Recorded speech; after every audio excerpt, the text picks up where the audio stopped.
Salut mes Nakama, aujourd'hui on se retrouve pour une nouvelle vidéo. Donc je vais vous présenter mon deuxième tanto de chez Cold Steel, donc le Kobun. C'est parti.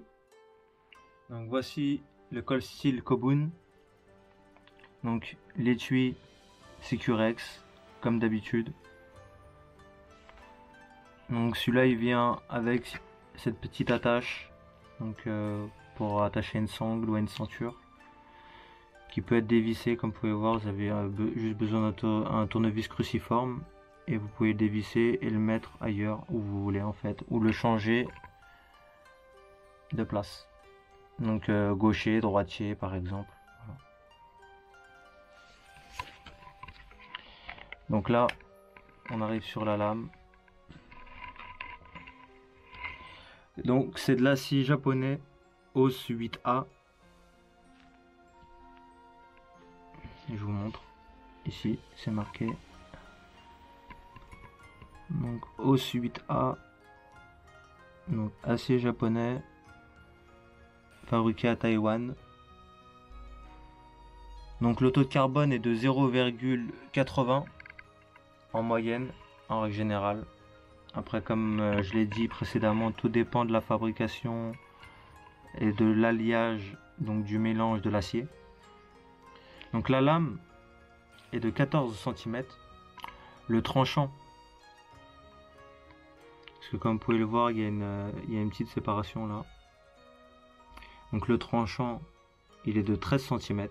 Donc ici, il y a 1 cm en fait d'écart.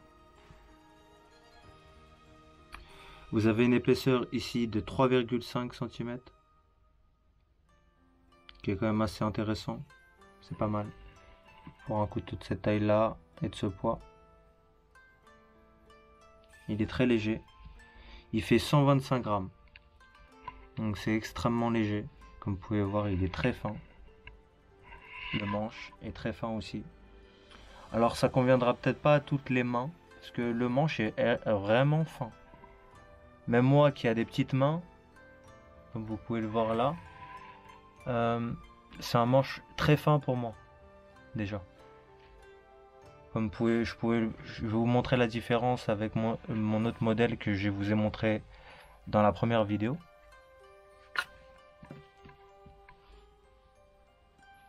Regardez bien la différence, je vais vous les mettre comme ça, regardez.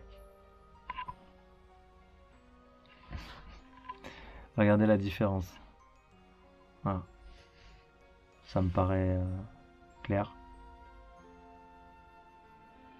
Après, clairement, on n'est pas sur la même épaisseur de lame.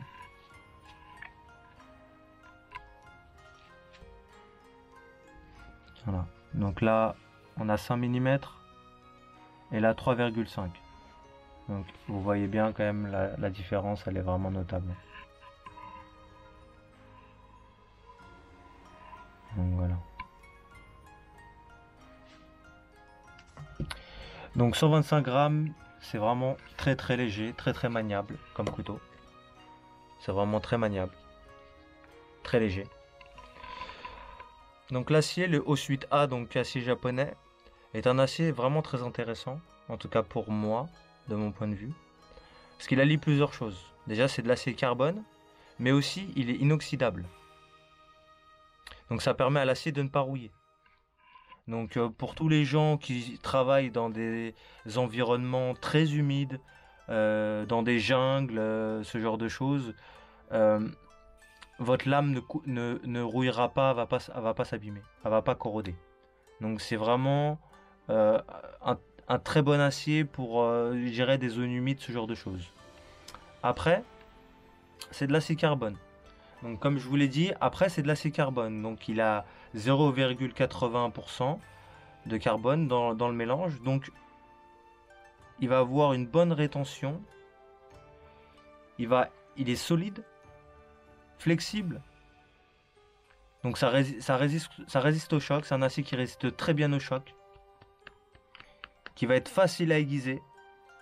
C'est pas un acier mou, mais on va dire qu'il est dans la moyenne des aciers. Donc c'est un acier qui marche très bien, qui fonctionne très bien pour la coupe, pour la travail du bois. Euh, Honnêtement, c'est un de mes aciers favoris pour les couteaux, le O8A.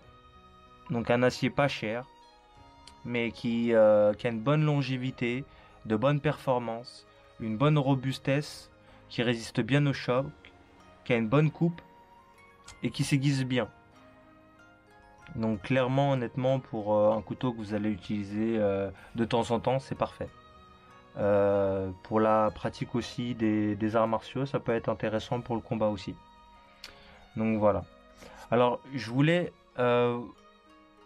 aussi vous dire le HRC. Donc le HRC est de 59. Donc le HRC est de 59. Donc comme je vous l'ai dit, c'est un acier quand même très résilient qui va permettre de faire des coupes à la volée, des coupes sur des bois quand même assez durs, assez robustes, sans forcément que vous ayez des chips sur le fil de la lame ou que vous perdez des bouts de lame. Donc honnêtement, clairement, c'est un très très bon acier que je conseille. Maintenant, je vais revenir sur qu'est-ce qu'est un tanto japonais et un tanto américain. Les tantos américains souvent sont fabriqués de manière beaucoup plus robuste. Ce que je veux dire par là, c'est que souvent la lame va avoir la même épaisseur tout au long et elle va s'effiler au niveau de la pointe. Je vous montre le premier. Donc je vous montre le premier, le Recon. Comme vous pouvez le voir, ça ne s'effile pas, ça reste droit, comme une machette ou une barre en fer. Voilà. Ça reste, euh, ça reste très épais tout du long. Donc je vous remontre. Donc là, même si la lame est plus fine, le dos de la lame, vous voyez bien, ça s'effile vraiment au niveau de la pointe. Alors que les tantos japonais, en règle générale, ils vont être épais là et s'effiler pour devenir de plus en plus fins pour arriver à la pointe très fin. Donc comme je vous l'ai dit, les tantos américains, type américain, ils vont avoir une pointe ici très particulière. Donc comme vous pouvez le voir, voilà, sur ce modèle là, ça se verra peut-être mieux. Regardez bien.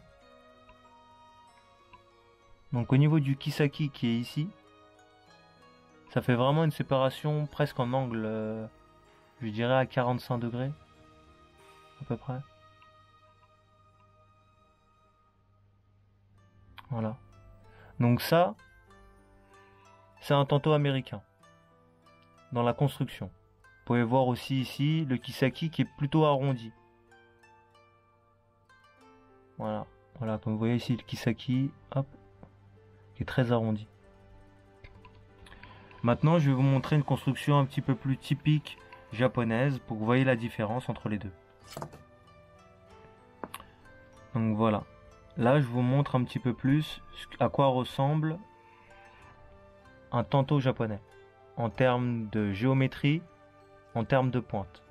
Donc comme vous pouvez le voir, c'est beaucoup moins géométrique. Là, on est plus sur une shape, sur une pointe katana, ici. Et maintenant la lame, regardez par exemple sur ce modèle-ci, même si c'est pareil, ça ressemble aussi, c'est très épais, mais ça s'effile un petit peu plus sur la fin. Donc comme vous pouvez le voir sur ce modèle-ci, c'est un petit peu plus effilé, voilà, ça devient un petit peu plus fin vers la fin. Donc voilà un petit peu plus qui ressemble à un modèle japonais. Donc voilà le tanto japonais. Donc sur les tantos japonais, en règle générale, il n'y a pas de Kisaki. Hein. Voilà. Donc ce couteau sera la prochaine review. Donc je vous invite à liker, à vous abonner si ce n'est pas encore déjà fait. Et on se dit à très vite. J'espère que cette vidéo vous a plu sur mon deuxième tanto. Et on se dit à très vite.